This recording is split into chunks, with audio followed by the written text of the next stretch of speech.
Alors, dans cette vidéo, on va revoir les fondamentaux, hein. Je vais essayer de vous former au pentest. Vous avez techniquement des formations pour débuter, hein. On en a une qui s'appelle le petit E JPT en majuscule, hein. Et moi, je vais essayer de vous former sur l'initiation, hein, au test d'intrusion, et on va voir les prerequisites, comme disent les Anglais, c'est-à-dire les conditions préalables, hein. Avant de pouvoir commencer les modules, sérieusement, il faut, si tu ne connais rien, revoir les bases. Donc, on va voir tout ce qui est nécessaire pour que tu commences ta carrière en cybersec. D'accord? Donc, sécurité de l'information, compétences de base sur les réseaux informatiques, les protocoles, les applications web, le processus de test d'intrusion, hein. On va faire un peu de théorique, on va faire également de la pratique, hein. Je vais refaire des modules que j'avais fait, que je vous avais déjà présenté.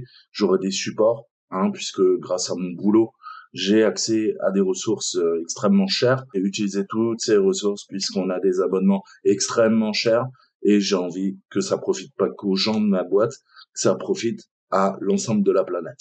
Puisque vous êtes bientôt 1 millier, ça sera mon cadeau pour vous remercier. Donc si tu es néophyte, si tu n'as jamais fait de cybersec, on va revoir les bases, hein. Après, ça sera à toi, encore une fois, de creuser pour te former à la certification EJPT. Donc là, on commence un module, c'est 12 heures de cours que je vais essayer de résumer, de synthétiser. Le but, c'est d'avoir une compréhension approfondie, hein, sur les techniques des systèmes, des réseaux, des applications, euh, et voir les différences, hein, entre le piratage, l'évaluation de la vulnérabilité, ce qu'on appelle du VA, hein, du Vulnerability Assessment, et le pentest, qu'on traduit test d'intrusion en français, au niveau de la sécurité de l'information. C'est ce qu'on appelle l'infosec. D'accord? Alors, je vais vulgariser au maximum, hein, il y aurait tant de choses à dire, tant de choses à creuser. D'accord? Ok, donc moi je veux me lancer dans ma carrière et faire du pentest, hein. Eh ben tu dois t'intéresser à l'infosec, d'accord? L'infosec, la cybersec et ensuite les opportunités qui s'offriront à ta carrière, d'accord? Tu peux en parler également à tes collègues, hein. Tout ça, tous ces recherches que tu vas faire toi-même, les connaissances que tu vas nouer au boulot seront à même de te donner de nouvelles informations, d'enrichir tes connaissances. Tu l'as bien compris. Alors, la culture de l'infosec, hein, c'est vraiment lié aux racines, hein, profondes de la scène du hacking, hein. À l'époque, je vous disais, les ordinateurs étaient objets de fascination, de curiosité, et on essayait de trouver de nouvelles façons de les utiliser et de les casser, hein. C'est quand tu peux casser un système ou le réparer que tu as bien compris le fonctionnement d'un objet, là, de l'objet informatique, de la sécurité des informations. Donc le terme hacker, je vais pas revenir, je vous avais fait une playlist, le mindset du hacker, hein, mais c'est né dans les années 60 au MIT, hein, le Massachusetts Institute for Technologies. Alors, un hacker, c'est quoi? C'est une personne qui va comprendre, qui va se donner les moyens et qui va répéter les choses jusqu'à comprendre parfaitement comment fonctionne un système. Plutôt que l'utiliser bêtement, c'est quelqu'un qui est curieux, qui est extrêmement intelligent et qui sera extrêmement motivé. Le but, c'est la recherche perpétuelle du savoir, de la connaissance. C'est par la curiosité, hein, et par leurs différents systèmes d'approche que les hackers et les professionnels de l'infosec, hein, de la sécurité des informations, ont trouvé de nouvelles moyens d'utiliser des systèmes informatiques, de contourner les restrictions, hein, qui étaient imposées par les vendeurs de logiciels. Et les programmeurs également comprendre en fait toutes ces cascades de sécurité et quelles sont ces implications quand on parle de hacking, quand on parle de pentest, quand on parle d'infosec, quand on parle de cybersécurité, d'accord, de cybersec. Le but, c'est d'être capable de lancer des attaques et avoir une compréhension suffisante et très profonde de la technologie pour comprendre comment fonctionne le système qui est visé, qui est ciblé. Alors être un hacker, c'est pousser toujours plus loin votre curiosité et votre soif de connaissance. Vous devez devenir des boulimiques de la connaissance, du savoir. Chaque jour, je vous dis, vous devez améliorer vos skills, votre talent, votre technique et revoir vos tactiques, vos techniques, vos procédures. Lire un bouquin, comprendre un phénomène, un sujet et essayer de l'expliquer. D'accord? Tu as lu un papier de 3 pages sur Internet qui t'explique un petit peu ce qui est une base de données. Eh ben, demain, quand tu seras en cours avec tes collègues, eh ben, tu vas leur expliquer ce que c'est une base de données. D'accord? Et puis, tu vas trouver des personnes qui sont comme toi, qui sont intéressées comme toi par le hacking, par la sécurité de l'information, par la cybersécurité. D'accord? Et tu vas essayer de discuter avec eux. Et vous allez vous faire des petites réunions. Ça sera pas des réunions Tupperware, hein? Ça sera pas des réunions lingerie. Je sais qu'il y en a qui regretteront. Non, ça sera des petites réunions entre hackers, entre gens bien. Et on va essayer de pousser toujours des sujets de plus en plus complexes. Essaye toujours de trouver des gens qui sont comme toi, qui sont différents de toi, mais vous avez les mêmes passions en commun. Comme ça, vous allez pouvoir interagir, échanger de l'information et vous améliorer ensemble. En tant que groupe, c'est important. D'accord? Donc, si on en revient un petit peu à l'information moderne, la sécurité de l'information, c'est toujours apprendre quelque chose de nouveau.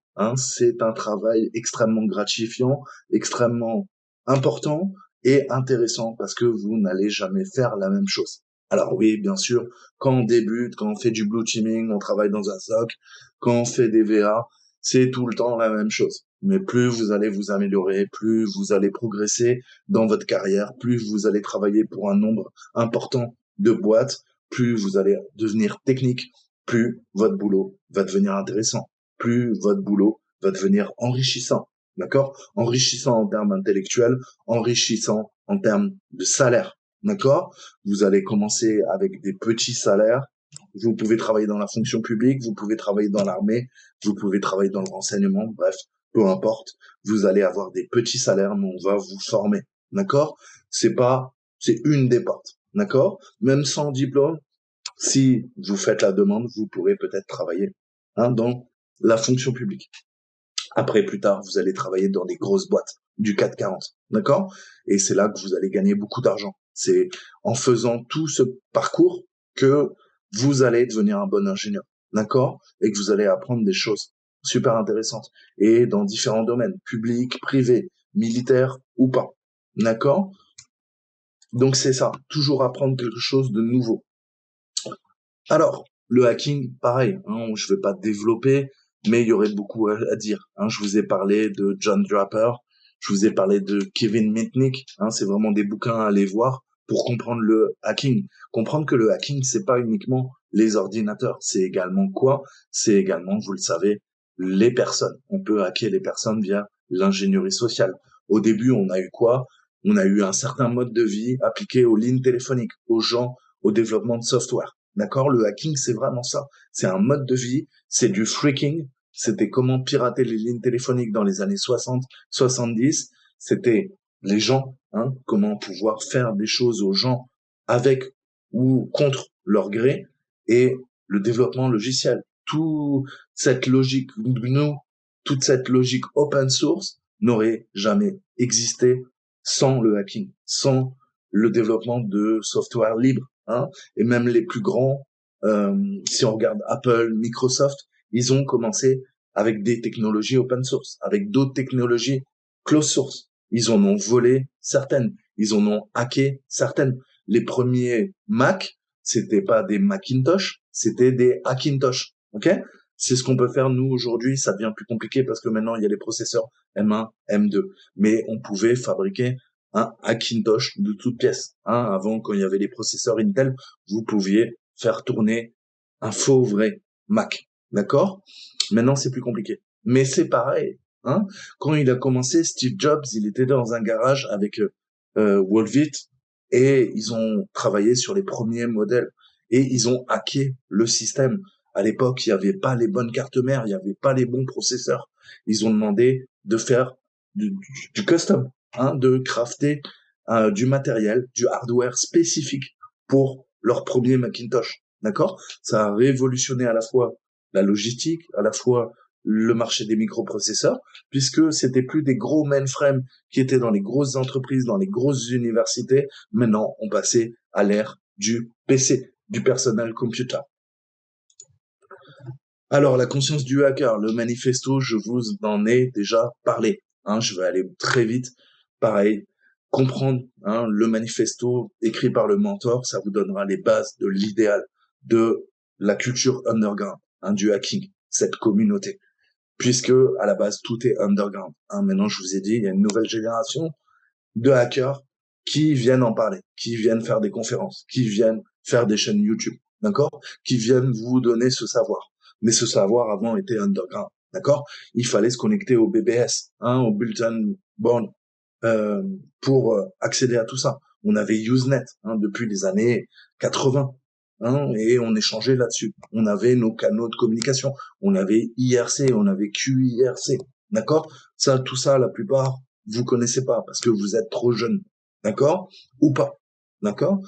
Mais voilà, on a eu une, deux, trois générations de hackers maintenant. Nous, on fait partie de la troisième, vous faites partie peut-être de la quatrième, tout va dépendre. Moi, je fais partie de la troisième. Et voilà, on est les 3.0. D'accord? Donc, être un professionnel de la sécurité de l'information, c'est la connaissance, être honnête avec vous-même et tout le temps se challenger. Vous challenger et challenger les collègues. D'accord? Donc, les carrières, l'opportunité, pareil, j'avais déjà développé dans d'autres vidéos, mais le but, c'est de comprendre si vous travaillez pour la sécurité nationale, on a des gouvernements qui subissent de plus en plus de cyberattaques, et le but, c'est de récupérer tout le CTI, donc l'intelligence de menace, et comprendre comment les syndicats du crime global opèrent, comment on peut employer des hackers, des black hats, des activistes, les terroristes, et les fameux hackers qui sont sponsorisés par les États-nations. D'accord? Je vous ai dit, on a aussi des infrastructures comme les usines, les trains et les barrages, et ça peut être extrêmement critique. C'est pour ça qu'il faut utiliser les techniques de hack pour faire le bien et pas mettre en danger tout simplement la sécurité des nations. Ok, donc après tu vas me dire oui, mais quelles sont les opportunités de carrière? Eh ben, tout va dépendre. Encore une fois, tu peux partir à l'étranger ou tu es patriote, tu vas rester en France. D'accord? Mais on a des compagnies, on a des gouvernements qui ont besoin d'implémenter du hardware, du software dans des systèmes de défense. D'accord? Pour protéger leurs assets, comme on appelle leurs assets digitaux, leurs actifs. D'accord? Donc, de façon additionnelle aussi, le but c'est d'entraîner toute une boîte, les entreprises. On a en France ce principe d'acteurs et d'opérateurs d'importance vitale. Il faut sécuriser leurs applications qui sont développées. Il faut mettre en place des mesures défensives. Et encore une fois, la donnée avec la triade CIA que je vous avais déjà expliqué, c'est important parce que la donnée, c'est le nouvel or noir, d'accord? Qui arrive à voler la donnée d'une grosse boîte, aura un avantage concurrentiel, d'accord? Donc, la sécurité des infrastructures, des SI, c'est extrêmement compliqué. C'est un jeu dangereux, c'est un jeu compliqué, d'accord? C'est pour ça que, pour s'assurer que un système est bien sécurisé, on a besoin de quoi? On a besoin de recruter des testeurs d'intrusion pour faire le taf et pour simuler une partie malveillante. D'accord? Donc, pen tester, c'est l'abréviation de penetration tester. D'accord? Alors, c'est des professionnels qui sont utilisés pour simuler une attaque contre un réseau, contre un système informatique, contre une application web ou contre toute l'organisation. Dans ce cas-là, on parle de red teamer, de rouge, équipe rouge. Rappelle-toi, rouge attaque, bleu défend. D'accord? La jonction entre le red et le blue teaming, c'est le purple teaming, avec cette notion DevOps. Alors, les maîtres, la clé de la réussite, ce sont les outils et les techniques, en fait, que les hackers malicieux vont utiliser pour découvrir certaines ou toutes les vulnérabilités d'un système qu'ils vont tester. D'accord? Alors, ça demande des freelancers. Donc, en indé, c'est ce que je fais. Ça demande des grosses boîtes de sécurité qui vont faire le taf pour les grosses entreprises, ou si vous êtes vraiment dans des gros groupes, si vous êtes dans des structures étatiques type armée, c'est du in-house, comme on dit, c'est-à-dire que vous êtes employé directement il n'y a pas de sociétés de services qui sont utilisées, de sous-traitants. Vous faites ça directement pour l'armée française, par exemple. Hein? Donc voilà, tous, ce sont tous des professionnels hautement qualifiés qui font ce travail. Peu importe que vous soyez freelanceur, que vous travaillez dans des ESN ou que vous travaillez directement chez votre employeur. D'accord? Alors, l'IT, c'est large, hein, en anglais, vous savez que ça, c'est tout ce qui est informatique, mais c'est 80 sous-disciplines, je te l'explique tout le temps. Hein. Les secteurs de l'infosec, on pourrait les résumer. On a quoi? On a les systèmes qu'on va venir attaquer, on a les applications web qu'on va venir également attaquer, pentester. On a tout ce qui est analyse de malware, ça c'est pour la partie défensive, comprendre comment fonctionnent les malwares pour pouvoir tracer des patterns pour faire des signatures du fingerprinting et ça va permettre aux antivirus de les détecter. Faire du reverse engineering pour comprendre une solution, faire des tests en black box, on aura besoin du RE. Ok. Ensuite, les applications mobiles, elles sont de plus en plus prépondérantes dans nos sociétés. Important, parce qu'on peut trouver des failles. Et là, dernièrement, Twitter, c'était quoi? C'était une faille qui était présente dans l'application mobile Android. Bim, 5,3 millions de comptes qui viennent de fuiter. Bravo. Et plein d'autres choses. D'accord? Alors, la demande, elle est en constante croissance. D'accord? Vous aurez du boulot plus tard. Si vous êtes bon, si vous vous donnez les moyens, plus jamais de chômage. Ok? Des bonnes payes. D'accord? Mais tu dois être passionné, tu dois être talentueux et tu dois avoir cette soif de connaissance. Si tu es sur ma chaîne depuis un certain temps, tu sais que je te le répète constamment. Parce que c'est la mentalité du hacker, parce que c'est les caractéristiques fondamentales d'un pen tester. Si tu veux avoir une carrière faite de réussite dans le métier. D'accord? Donc, la plus grande part est prendre des bonnes décisions. D'accord? C'est vraiment important parce que tu verras que si tu es motivé et si tu penses que ce boulot est fait pour toi, eh ben, si tu le fais par passion, tu vas voir que, encore une fois, tu seras toujours jamais dans la tendance, mais toujours dans la bonne direction. D'accord? C'est important. Parce que tu fais pas ça pour l'argent, tu fais pas ça pour la gloire. Tu fais ça parce que t'aimes ton boulot. Ok? Et la gloire, travailler pour de grosses boîtes ou de petites boîtes, on s'en fout, c'est pas important. Mais tu auras la pérennité de l'emploi et tu auras surtout tout le temps de nouveaux challenges. Et puis derrière, de bonnes payes.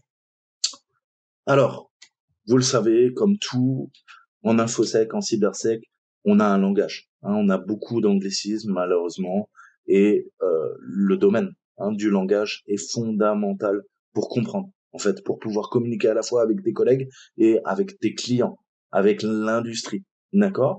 Vous savez, je vous le répète tout le temps, je vous l'ai déjà dit dans mes précédentes vidéos, mais on a un jargon technique. Ok? Dans tous les corps de métier depuis le Moyen Âge, dans toutes les guildes, et la guilde de l'informatique, la guilde des hackers, la guilde des voleurs, on fait partie également. On a un jargon, d'accord, pour pouvoir se comprendre. Et puis, si jamais je comprends ton jargon, tu comprends mon jargon, on commence à se faire confiance. Et comme on fait partie de la même confrérie, on va pouvoir échanger, d'accord. On lie des liens d'amitié. C'est comme ça que fonctionnent les gens. Je vous le dis toujours, l'homme est un animal social. Donc, très important, le jargon. On va revoir quelques termes. Ensuite, un white hat. Donc, vous le savez, c'est quelqu'un qui va faire des attaques au nom du client et c'est essentiellement un hacker éthique. D'accord? Il a appris le hacking pour faire le bien.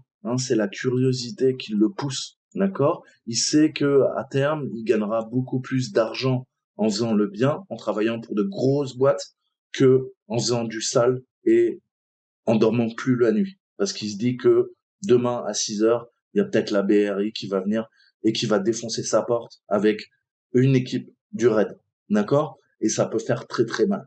D'accord? Ou tu vas avoir le FBI qui va s'intéresser à toi, mon copain. Et tu vas partir en vacances au Maroc et tu vas te retrouver pour 40 ans en prison. hein, comme le dernier petit français là, qui a quoi, 21 ans, 22 ans, 23 ans, qui était à l'Epitech et qui a fait du sale. Hein, et maintenant, il risque gros. Il a le FBI au cul. On veut l'extrader. À partir du Maroc, il est dans une petite prison marocaine, en train de ramasser le savon. Donc, ça peut être un petit peu compliqué. Qu'est-ce que tu veux faire de ta vie? Tu veux plus dormir la nuit et te dire que tous les matins à 6 heures, on peut faire une perquise chez toi, défoncer tout devant ta femme, tes enfants, peut-être tes parents, si t'es extrêmement jeune. C'est ça que tu veux? Tu veux vivre toute ta vie avec quoi? Un bracelet électronique? Je pense pas que ça soit la solution, mon copain. Donc, je sais que la plupart des jeunes, vous voulez faire du sale. Ça vous excite. Parce que il y a Hollywood qui vous a bourré le mou, quoi. On vous a mis dans la tête que, ouais, un hacker, c'est un gars qui fait du sale, c'est un black hat. C'est pas du tout ça. Les vrais hackers, je vous l'ai toujours dit, les vrais hackers, c'est les hackers éthiques. Les vrais hackers, c'est les white hats, c'est pas les black hats. Ça, c'est, on appelle ça des lemurs, hein. C'est pas des hackers pour nous. Ce ne sont pas des hackers. Ce sont des gens qui utilisent leur intelligence, je vous l'ai déjà dit, pour faire du sale, pour niquer les gens. C'est abject comme comportement. Si t'es vraiment intelligent, tu fais le bien autour de toi, parce que tu vis sur une terre où il y a déjà trop de fils de pute qui font le mal autour de toi. Donc fais le bien, sois un putain de petit padawan, va pas travailler, hein, pour le côté obscur de la force, sinon t'as rien compris. Si tu fais ce que tu veux, moi j'ai pas de leçon à te donner, mais réfléchis. Hein, encore une fois, on a besoin de gens sérieux, on a besoin de gens professionnels, on a besoin de gens qui ont la tête sur les épaules, qui vont pas péter un plomb, d'accord? Qui peuvent travailler sous stress, qui vont donner le meilleur d'eux-mêmes, d'accord? Parce qu'ils aiment ça. C'est alors soit vous êtes fait pour ce métier, soit vous êtes pas fait pour ce métier. Et ce métier, je vous l'ai dit, c'est pas donné à tout le monde, d'accord? Donc les white hats, généralement, ils font pas de l'illégal. Hein. Parfois, il faudra quand même faire de l'illégal, faire du gré. On a cette fameuse zone grise, hein, qui est pas propre au renseignement. On a également notre zone grise en hacking, qui sera tout le temps rapprochée, jamais dépassée. Hein. Sinon, bah, vous risquez la case prison. Mais parfois, il faudra rentrer dans cette zone grise pour comprendre, en tout cas, vos adversaires, comment font les méchants, comment font les black hats. Ok? Je vais sur les réseaux de black hat. Pourquoi? Pas parce que je suis un black hat, parce que j'ai envie de voir. Je fais du renseignement. Je veux comprendre leurs techniques, quelles sont leurs motivations. Je les pénètre, je les infiltre. Ok? Et comme ça, moi, je sais ce qui se passe. D'accord? J'attends pas qu'il y ait des journaux, la presse spécialisée, comme on l'appelle, hein, de la cybersécurité, de l'informatique, qu'on me donne les infos. Je vais chercher les infos parce que je suis à la source des infos. Ok? C'est ça, vous devez faire de l'OSINT, vous devez faire du renseignement. Ok? Si vraiment vous êtes un white hat, vous devez pénétrer les black hats. Ok? Vous devez comprendre leur motivation. Mais ça, vous le faites pour vous. Ok? Après, vous pourrez faire du CTI, vous pourrez faire de l'intelligence de menace pour vos clients. D'accord? Mais c'est pas pour aller balancer à la police, à la gendarmerie, les black hats que vous connaissez. Ça, c'est pareil. Si vous faites ça, vous devenez en fait comme toutes les ordures qui traînent. Hein. Et puis la France, c'est un pays de délation. On aime bien balancer les gens, hein, comme il y a un siècle. Hein. On a vu ce qui s'est passé. Je vous laisse méditer quelque peu. Donc encore une fois, c'est pas pour balancer les black hats, ok? Tu balances pas. Toi, pareil, si t'es un bonhomme, tu balances jamais, d'accord? Tu restes intègre, droit dans tes bottes. C'est pour ça qu'il faut des gens avec beaucoup de principes. Les black hats, eux, ils font des attaques non autorisées sur les systèmes, ok? Gagner du profit et faire des dommages. On les appelle soit des lemurs, soit on les appelle des crackers, ok? Puisqu'ils craquent les logiciels, notamment, d'accord? Alors un utilisateur, c'est un utilisateur d'un ordinateur, d'un système informatique, pas de problème. Ça peut être un employé de ton client, ça peut être un utilisateur externe qui se connecte au site vitrine marchand de ton client, pas de problème. Par contre, Toto le hacker, c'est un acteur malicieux, c'est une partie malveillante. Partie malveillante va mal utiliser, va lancer des attaques contre les systèmes informatiques, contre les applications. Alors, root administrateur, c'est quoi la différence? Il y en a aucune. NT Authority System, tout ça c'est quoi? C'est la même chose. C'est des gens qui ont un maximum de privilèges dans le système. On parle de root sous Linux, on parle également d'admin sous Windows et sous Linux, et on parle de administrator ou NT Authority System pour les comptes à plus haut privilège sous Windows. ou dans l'Active Directory, d'accord? Donc, si tu as ça, tu as quoi? Bah, généralement, quand tu es administrateur, tu as les droits pour gérer le réseau, tu as les droits pour gérer localement un système informatique, d'accord? Et ce sont, nous, les comptes que nous recherchons pour faire notre escalade verticale, qu'on appelle une escalade de privilèges, privesque, d'accord? Ensuite, les privilèges. Les privilèges, c'est important. Pourquoi? Parce que ça identifie une action, d'accord? Qu'un utilisateur est autorisé à effectuer. Plus hauts sont les privilèges, plus tu auras le contrôle sur un système en tant qu'utilisateur. C'est pour ça que privilège identifié, escalade de privilèges, tu feras, d'accord? Parce qu'elle est nécessaire. En fait, on part du principe que la machine est poutrée, d'accord? Quand tu as ton escalade de privilèges. Tu es devenu root ou administrateur sur la machine. Après, tout le reste, c'est cadeau. Hein, c'est ce qu'on appelle de la post-exploitation. Après l'exploitation. Ta phase d'exploitation, elle passe après quoi? Ta phase de reconnaissance, de recueil d'informations, hein, recon, intel gathering, tu passes au foothold. À partir du foothold, le gain d'accès initial par différents vecteurs d'attaque, parce que tu as déjà, pendant ta reconnaissance, pendant le recueil d'informations, cette phase, tu as quoi? Analyser la surface d'attaque. Pourquoi? Pour trouver des vecteurs d'attaque qui te permettent d'avoir ton foothold, ton gain d'accès initial. Ok? Entre le gain d'accès initial et ta privesque, il va se passer plusieurs étapes que tu dois parfaitement connaître. Ça, c'est l'exploitation. L'exploitation commence au foothold initial, le gain d'accès initial se termine à l'escalade de privilèges sur la machine. D'accord? Tout ça. Il y aura plein d'étapes. D'accord? Et ça passe par la compromission, le pivotement le vertical à la fin. Hein, c'est ce qu'on appelle l'escalade de privilèges. Mais tu vas passer de compte à compte. D'accord? Ça, c'est ce qu'on appelle du pivot latéral. D'accord? Alors, tu peux pivoter latéralement sur une machine. Ça veut dire que tu vas passer d'un compte à un autre, jusqu'à trouver le compte admin. Enfin, trouver le compte qui te permet de devenir admin. D'accord? Là, c'est la privesque finale. Ou tu peux pivoter d'une machine à une autre. D'accord? Donc, le pivot latéral, il s'effectue en local sur une machine, de compte à compte, ou de machine en machine sur le réseau, cette fois-ci. D'accord? Faut bien comprendre. Parce que quand on parle de pivot, ça a plusieurs sens. On parle de quoi? On parle du réseau ou on parle au sein d'une machine? Alors, je vous en ai déjà parlé, la sécurité à travers l'obscurité, d'accord? Plus c'est en black box, en ingénierie, quand on parle de black box, c'est qu'il n'y a aucune information, d'accord? Je crée un contrôleur, c'est un contrôleur logique, il y a des puces, ok? Et ça contrôle ce que tu veux, des cerveaux moteurs et tout ça. Qu'est-ce que je vais faire? Je vais mettre aucune documentation en ligne, d'accord? Je vais cacher les numéros de série, je vais prendre un laser et je vais effacer les numéros de série sur les puces, sur tous les composants, ok, que je vends, d'accord? Et ensuite, je vais utiliser des techniques avec des substrats, avec des cols, avec de l'époxy et tout ça. Je vais cacher carrément les composants, d'accord? Je vais utiliser des grilles métalliques comme AMD, comme Intel. Comme ça, si jamais on utilise quoi? Des microscopes à balayage, eh ben, on pourra rien voir. Pourquoi? Parce qu'on verra cette fameuse grille qui va m'empêcher de voir une strate en dessous, hein, puisque vous savez que maintenant, vos cartes mères, vos puces, hein, vos microprocesseurs, c'est un empilement de strates. Hein. Il y a des centaines, voire des milliers de strates. C'est comme ça qu'on empile des milliards et des milliards et des milliards de transistors. D'accord?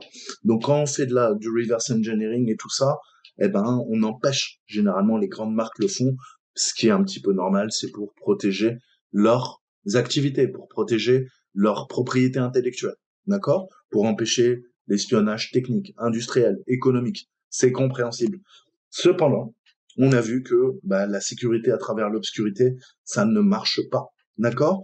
Puisque on part du principe que, comme je te disais, chez IBM, il y aura jamais un gars plus intelligent que les ingénieurs d'IBM. Chez Microsoft, il y aura jamais dans la nature un ingénieur plus intelligent que les ingénieurs qui travaillent déjà chez IBM, chez Intel, chez Microsoft ou autre, d'accord? Et c'est faux. C'est faux puisque la plupart des hackers, des Black Hats, sont également intelligents. Encore une fois, je te dis qu'ils sont cons. Ils sont cons parce qu'ils utilisent leurs intelligences pour faire le mal. hein. Mais après ça, c'est un jugement moral de ma part, ok, qui moi pense être du bon côté de la barrière. Mais les black hats, c'est pareil. Eux, ils se disent l'inverse. Ils se disent les white hats, c'est des trous du cul. Ils travaillent pour les grosses boîtes, pour cette société capitaliste. C'est pas des vrais hackers. Parce que les vrais hackers, c'est quoi? C'est des gars qui sont underground. Et si t'es underground, tu fais du sale. T'es un black hat. Ok? Donc encore une fois, je prétends pas avoir la vérité. C'est que ma vision des choses. Parce que moi, je suis un grey. Je suis un white. Et voilà. L'autre côté, c'est pareil. Le gars se dit, bah moi, je suis un black. Je suis un grey de temps en temps. Tu vois? Mais je serai jamais white. Hein? Comme moi, je dis, je serai jamais black. Mais encore une fois, c'est des questions de point de vue. Donc, il n'y a pas des gens plus intelligents que d'autres, tu vois. C'est juste en termes d'éthique, hein, c'est qu'il n'y a pas d'éthique. Il y a la seule motivation qui te guide, c'est le fric en fait, d'accord. Et moi je trouve que ça fait des gens vils, hein, les gens comme ça, parce qu'encore une fois, je t'ai dit, s'il y a que l'argent qui t'intéresse en tant que black hat, tu vas te faire péter, tu vas te faire infiltrer par le FBI, tu vas te faire infiltrer par les services par le renseignement, ok, par la gendarmerie, par la police, ils vont t'infiltrer, ils vont aller sur les réseaux. Et toi, qu'est-ce que tu vas faire? Tu vas voir, on va te proposer des millions de dollars, d'accord? On va commencer à te donner un peu d'argent pour te mettre en confiance. Et après, tu vas te faire péter, il va y avoir un coup de filet, ok? Parce que ces gens-là ont des, des possibilités infinies, ok? Ils peuvent monter des opérations d'ampleur. Que toi, qu'est-ce que tu vas faire, petit Toto, le hacker? Tu crois que tu peux lutter contre les services de renseignement? Tu crois que tu peux lutter contre le FBI? Contre Interpol? Mais tu rêves complètement. Tu vas pouvoir vivre sous les radars, tu vas pouvoir gagner des millions. Pendant combien? 1 an, 2 ans, 3 ans, 4 ans, 5 ans? Et un jour, tu te feras péter. Et le jour où tu te feras péter, ben, tu vas, comme je te dis, tu vas aller ramasser le savon en prison. Et ça fait mal, hein. Tu peux glisser sur la savonnette. C'est déjà arrivé à certains. Donc, qu'est-ce que tu veux de ta vie? Encore une fois, hein, je te dis, moi, je prône le bien parce qu'il vaut mieux vivre tranquille dans son lit, tu vois, après une bonne douche et tout, pas en stress que voilà, prendre ta douche en prison et la nuit peut-être un petit peu flipper sur ce qui va se passer. Je rentrerai pas dans les détails, je te laisse deviner. Donc voilà, qu'est-ce que tu veux faire, hein? Mais je m'égare du sujet. Mais encore une fois, chercher à faire le bien, pas le mal. Ok? Donc une attaque, en gros, bah c'est mal utiliser un système informatique, une application. C'est récupérer un accès non autorisé à une zone d'administration, voler le mot de passe de l'utilisateur, faire du déni de service, écouter des communications, faire du eavesdropping, d'accord? Intercepter, faire des attaques de l'homme du milieu. Escalade de privilèges, je te l'ai déjà dit, hein, c'est une attaque qui va permettre de gagner des privilèges élevés sur un système. Un DOS, tout le monde connaît le DOS, c'est une attaque de déni de service pour rendre un système ou un service indisponible. Ok? Ça peut même le faire cracher ou saturer les ressources, hein, au niveau du service, au niveau du serveur. Et pour les utilisateurs, eh ben, ça veut dire que la page internet va mettre 5 minutes à charger, va mettre 20 minutes, va mettre 1 heure à charger, et les gens vont péter les plombs. D'accord? Et si tu fais de l'attaque de déni de service distribué, du DDoS, là carrément tu vas pouvoir faire tomber, hein, des pans entiers d'internet et tu vas te faire encore une fois des amis, notamment au FBI. Les RCE, ça permet de gérer encore une fois du code qui va être exécuté à distance. Ça s'appelle Remote Code Execution, exécution de code arbitraire à distance. D'accord? Donc c'est une vulnérabilité extrêmement puissante, hein, je t'en avais déjà parlé, et ça permet d'exploiter les réseaux, hein, enfin exploiter le réseau via un attaquant à distance. Un shellcode. Un shellcode, c'est un code personnalisé, hein, qui permet à un attaqueur de récupérer un shell sur la machine de la victime. Les shellcodes, on les utilise tout le temps, d'accord? Et généralement, bah, on peut les générer grâce à une RCE. Donc maintenant qu'on a parlé un peu infosec, on va voir un peu la technique, hein. On va creuser, on va continuer. Encore une fois, Capitaine Crunch, allez voir. Kevin Mitnick, allez voir. La conscience du hacker, allez voir.